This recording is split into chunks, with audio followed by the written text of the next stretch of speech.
Hey YFFR family, I am Sarah and I am a teacher for yoga for first responders and I am also a flight attendant. So yay for me, right? I'm one of the essential workers that has to be out with the public, much like rest of you. And there's a lot of things that if you are having to travel especially, that you can do to help keep yourself safe.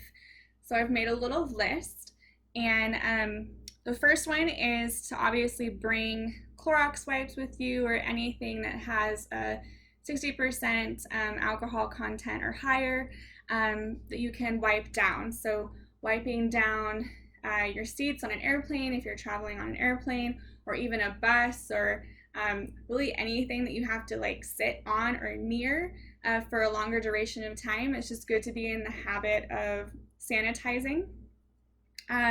If you're staying in a hotel room, then I would suggest wiping down everything from like the light switches to the door handles, even the toilet. I've been wiping down the countertops in the bathroom as well as like the nightstand.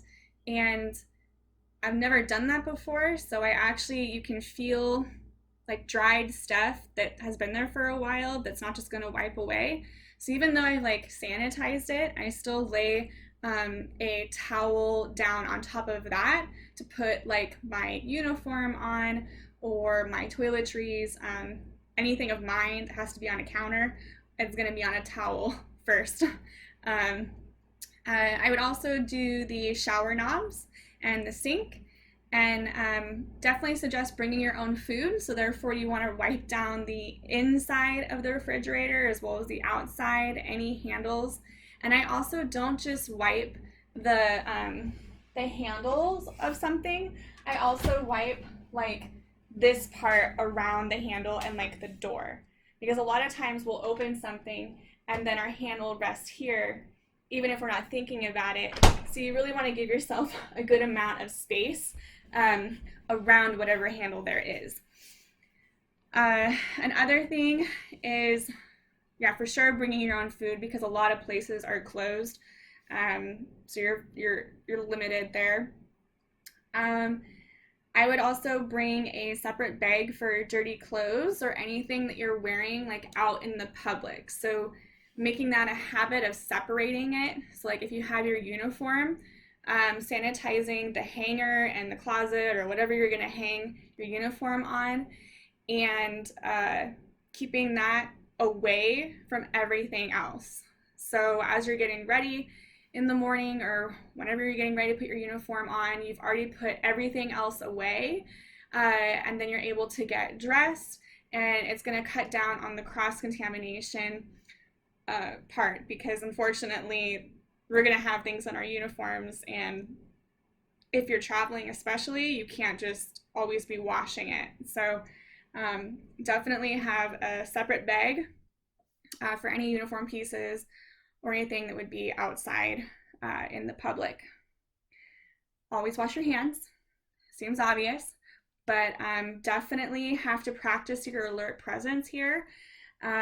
Before touching anything, ask yourself if your hands are contaminated or not.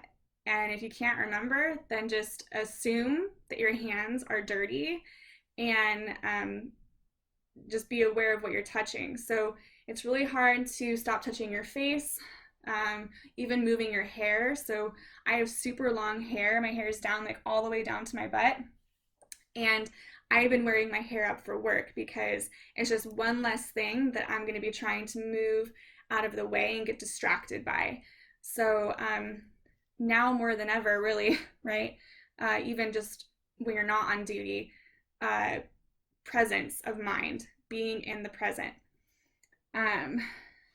Another thing is if you're getting a little stir crazy and you want to go out for a walk, rather than going out for a walk, I don't know where other people could be. I walk around my hotel, so like the perimeter of the hotel parking lot. Not a lot of people are there, but even if you do run into someone, you really have to practice defensive walking, which sounds kind of funny. It's just like defensive driving.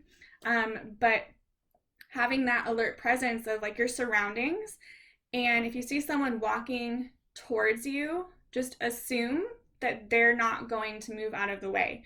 So I move out of the way to make sure that there's enough social distancing, but I'm taking it into my control and I'm making it my responsibility to make sure that that's being done.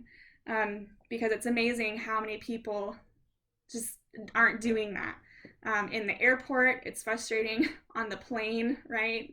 It's such a not a thought for a lot of people. So you got to take the initiative and do that for yourself. Make sure that you're bringing your own medicine, because a lot of times places are closed, and unfortunately, it's not always going to be really available. So I make sure that I have plenty of clothes on hand just in case I get stuck somewhere. I've even packed extra supplies like in my car in case for some reason I get stuck in my car somewhere. Just being a little bit more proactive about being prepared. And because if you need it, then you're going to be really glad that you have it. So food, medicine, extra clothes, anything that brings you outside of your house, just have a go-to bag of basic stuff. You can also bring things that don't need to be refrigerated. So like emergency packs of tuna is one thing that you can pack. An iPad for comfort shows, so your own device. A book. You can also bring exercise bands to avoid the hotel gyms. I guess a lot of hotel gyms are open, but it just seems like a huge hassle to have to like sanitize everything, and it's just higher risk for a lapse in presence of mind. Like, why give it the opportunity? So I suggest bringing exercise bands so you can do that in your hotel room, and also you can practice yoga in your hotel room as well. So that's an option. You can also bring slides or flip-flops to walk around in your hotel, or if you're I don't know where else you would be, but for me, it's a hotel room. So I have an extra pair of slide-ons, so I'm not physically walking on the floor with bare feet that I'm then bringing into the bed where I sleep. I also bring my own pillowcase now. It sounds silly, but there's been too many stories of flight attendants working like an all-nighter, just being exhausted and going to bed and then waking up in the bed and realizing that things really weren't as clean as they should have been. There's been urine that's been found and blood that's been found. And so in general, whether or not you're exhausted, doesn't matter, check your bed, especially for bed bugs. There's been an increase in bed bugs, at least that my work group has been reporting to each other. So yeah, bringing your own pillowcase just ensures that it's a clean pillowcase where you're putting your head. And you can also bring a top sheet. There's actually flight attendants that bring their own sheet. So once again, it's just really how much do you want to take into your own hands, essentially. Yeah, that pretty much wraps it up. Just really practice your awareness and be proactive. Unfortunately, we can't operate thinking that someone else has done their job, whether it's housekeeping or whether it's someone that's going to give you enough social distance and respect, that space.